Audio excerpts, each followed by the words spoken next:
अपना ध्यान सम्मुख विराजमान श्री श्री 108 श्री परमहंस महान विभूतियों की ओर लगाते हुए और अपनी मुख रसना को पवित्र करने हेतु एक बार रुचि और मीठे स्वर में बोलिए जयकारा बोल मेरे श्री गुरु महाराज की जय। बोलो साचे दरबार की जय। बोलो श्री सतगुरुदेव भगवान की जय। गुरुमुखों, हमारे हृदय सम्राट श्री श्री 108 श्री तृतीय पातशाह जी महाराज जी ने हम जीवों पर कितना उपकार किया है। आज जो हम श्री अनंतपुर दरबार की जो यह विशाल रचना देख रहे हैं, ये किनकी बदौलत है? यह श्री तृतीय पातशाह महाराज जी ने जो अपने तन पर अनेकों कष्टों को सहन किया, अपने तन पर अनेकों कष्टों को सहन करने के बाद इस अनंतपुर दरबार की रचना करी है। आज जो ये अनंतपुर दरबार है का नज़ारा है, बैकुंठ का नज़ारा जो है, श्री तृतीय पातशाह महाराज जी ने इस धराधाम पर उतारा है। और श्री तृतीय पातशाह महाराज जी के हम जीवों पर जो उपकार है, उन उपकारों का तो बदला यह जीव इस जन्म में तो क्या, आने वाले कई जन्मों तक नहीं चुका सकता। आज हम सभी गुरुमुख जन श्री तृतीय पातशाह महाराज जी को याद कर रहे हैं और उनके स्वरूप का हम ध्यान कर रहे हैं। उनके स्वरूप को देखकर गुरुमुखों एक अलग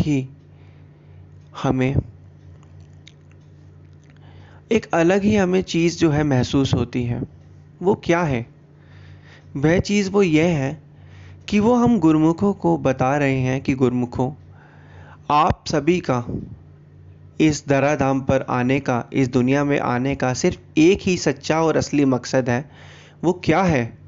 वो है परमपिता परमात्मा की बंदगी, अपने श्वासों की जो अमूल्य पूंजी काल और माया के चंगुल में ना फंसाकर श्री सद्गुरुदेव महाराज जी ने जो हमें नाम बख्शा है, उस नाम की कमाई करना है।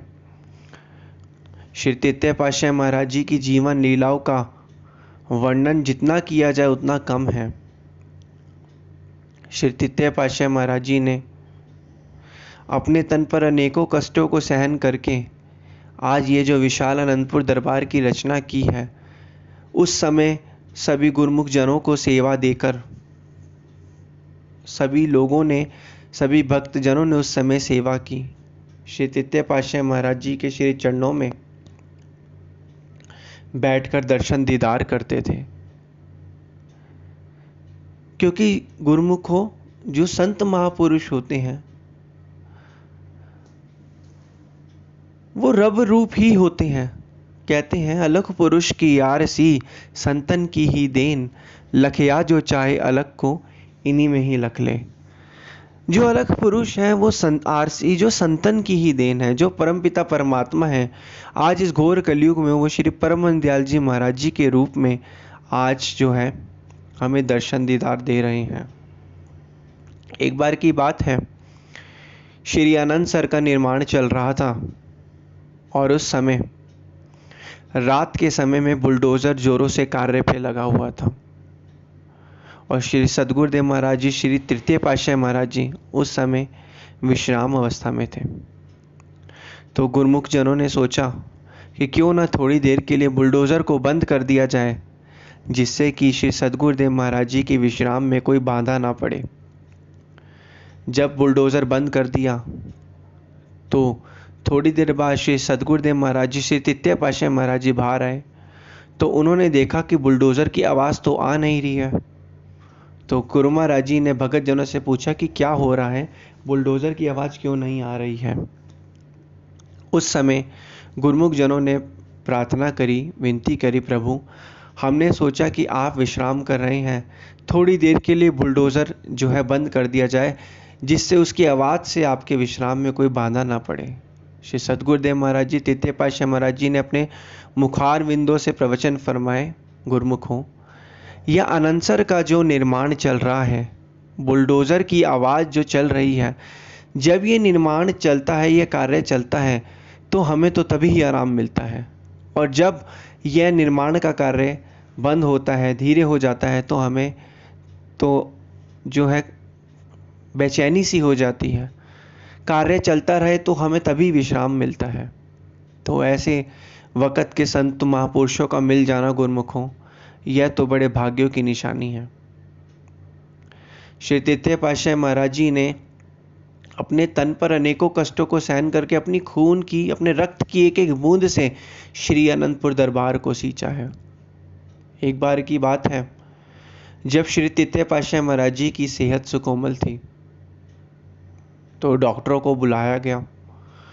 डॉक्टरों ने जब सुई लगाई, तो सुई लगाने के बाद श्री गुरु महाराज जी के शरीर से एक भी रक्त की बूंद नहीं मिली। तो डॉक्टर देखकर हैरान, और उस समय सुकोमल सेहत में होते हुए भी श्री सद्गुरुदेव महाराज जी के चेहरे पर एक अलग ही तेज था। तो यह बात जब डॉक्टरों ने देखा कि खून की एक भी बूंद ना होने के कारण भी यह क्या अनोखी शक्ति है, तो डॉक्टर भी हैरान हो गए। तब श्री गुरु महाराज जी ने अपने मुखारविंदों से प्रवचन फरमाए कि आज हमें बहुत खुशी है कि हमारे शरीर की रक्त की एक एक बूंद से हमने जो है अनंतपुर दरबार को सींचने में लगा दिया। तो गुरुमुखों, श्री तृतीय पातशाही महाराज जी के इस जीवन लीला का, उनका जो हम सभी जीवों पर उपकार है, इस उपकार का तो यह बदला जो जीव जो है इस जन्म में तो क्या आने वाले कई जन्मों तक नहीं चुका सकता। उन्होंने दुर्दरगाही मौत से जो श्री अनंतपुर दरबार वैकुंठ जो एक नक्शा था, और दुर्दरगाही मौत से श्री इस धराधाम पर उतारा है। किसके लिए? ताकि इस जगह पर आकर लाखों करोड़ों गुरमुख जन जो है भक्ति का लाभ उठा सकें, अपनी रूह का आत्म कल्याण कर पाए, और जो असली और सच्चा मकसद जो है इस दुनिया में आने का उसे मिला है, उसे पूरा कर पाए।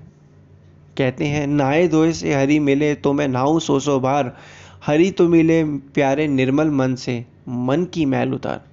कि नहाए धोए से हरि मिले तो मैं तो सौ सौ बार नहाऊं, हरि तो प्यारे मिले सिर्फ निर्मल मन से, प्यारे मन की मैल उतार। हमें क्या करना है? हमें जो वक़्त के संतों महापुरुषों ने जो 5 नियम बताए हैं, अपने तन पर अनेकों कष्टों को सहन करके, श्री तृतीय पातशाही महाराज जी का यही संदेश था कि गुरुमुख इस दरबार में आते रहें, अपना जीवन सफल करते रहें, आत्मा का कल्याण करते रहें, और अपने संपर्क में जितने भी गुरुमुख जन हैं, जितने भी लोग हैं, उन्हें भी आत्म कल्याण के लिए प्रेरित करें।